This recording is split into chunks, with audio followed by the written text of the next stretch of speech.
예, 선인수맥 풍수감정연구원입니다. 오늘은 충남 공주시 계룡면에 위치한 한 의뢰자의 아버지 산소를 감정하게 된 사례입니다. 산소를 찾기 위해서 의뢰자와 공주시 계룡면에 있는 면사무소 앞에서 만나서 차를 타고 오랜 시간 달려서 도착한 곳은 그분의 아버지와 또 할아버지, 할머니 산소가 있는 산소였습니다. 그런데 산소를 감정을 하기 전에 의뢰자분의 형께서 아버지 산소 뒤편에 등대석의 뒷부분이 깨져 있다. 그리고 산소 뒤편에 흙이 자꾸 무너내린다는 그런 부분에 대해서 이 산소에 수맥이 흘러서 그런 것은 아닌가 하는 의문을 갖고 필자에게 감정을 의뢰하게 되었습니다. 형과 동생이 필자를 만나서 산소에 대해서 아무런 얘기도 하지도 않고 단지 산소 뒤편에 흙이 자꾸 무너지는 부분과 둘레석 뒤편에 금이 가 있는 부분에 대해서 언급을 하길래 저는 아버지의 산소와 옆에 있는 조부 조모님의 산소를 감정하게 되었습니다. 그런데 할아버지 할머니의 산소는 아무런 문제가 없는데도 불구하고 아버지 산소에 문제가 있음을 필자가 얘기했으며 그 영향을 두 형제 중에 한 형제를 제가 지목하였습니다. 그 나쁜 영향을 형이 받고 있었습니다. 그 형님은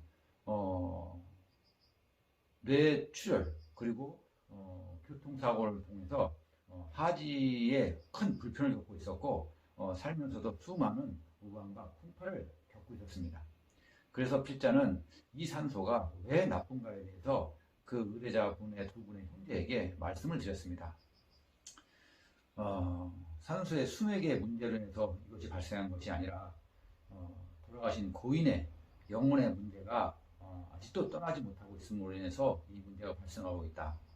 그러나 그럼에도 불구하고 옆에 있는 할아버지 할머니 산소는 저 산소를 쓰고 나서도 큰 문제가 발생하지 않았다. 그러나 이 아버지의 산소를 통해서 문제가 있으며 또한 그 아버지의 영혼마저도 육신은 죽었으나 그 영혼이 죽지 않은 상태로 있다 보니 그 영혼의 현상이 우리 산소에서 나타나게 되기도 하고 그 영향을 자손 중에 누군가는 받고 있다는 것을 지목하면서 그 현장에 참석한 동생에 대해서 아니 형님에 대해서 제가 지목을 했던 것입니다. 물론 지목받지 않았던 동생은 그런 부분에 대해서 정말로 필자가 진단하는 내용과 틀리지 않았으므로 결코 부정할 수가 없었습니다. 그래서 이러한 부분에 대해서 산소를 감정하다 보면 잔디가 잘 자라고 있어도 또는 수맥이 흐르고 있지 않아도 문제가 있는 산소가 있고 수맥이 흘러서 정말 문제가 되고 있는 산소가 있는가 하면 수맥이 흐르고 있지 않아도 문제가 있는 산소는 도처에 너무나 많이 깔려 있습니다. 그러나 이런 부분에 대해서 정확한 진단을 내리지 못하거나 또는 잘못된 수맥 진단을 통해서 산소를 손대게 되고 그 손대는 것을 통해서 이장에서 또 더 큰 문제가 발생하는 경우가 있습니다. 결국 이것은 뭐냐면 작은 흙을 때려다가 더 큰 흙을 붙이고 마는 사례들입니다. 하여 저는 그러한 부분에 대해서 어떻게 하면 해결할 수 있고 어떻게 하면 이 문제로부터 벗어날 수 있는가에 대해서 의뢰자분들에게 명확하게 제시를 하였고 그 의뢰자분들도 그러한 부분에 대해서 일체 부정을 할 수 없었던 것은 그 진단이 결코 틀리지 않았기 때문입니다.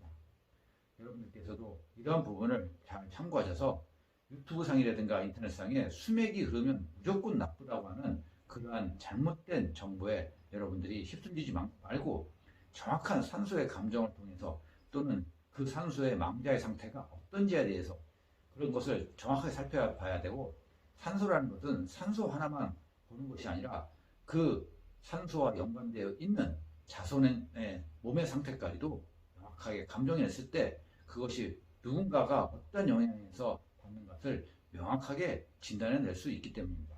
여러분들께서도 그러한 정보에 대해서 정확하게 아시고 함부로 산소에 대해서 수맥이 흐른다고 해서 손을 대고 또는 그것이 무조건 나쁘다라는 잘못된 근심 걱정에 빠지지 말기를 필자는 여러분들에게 전하고 싶습니다.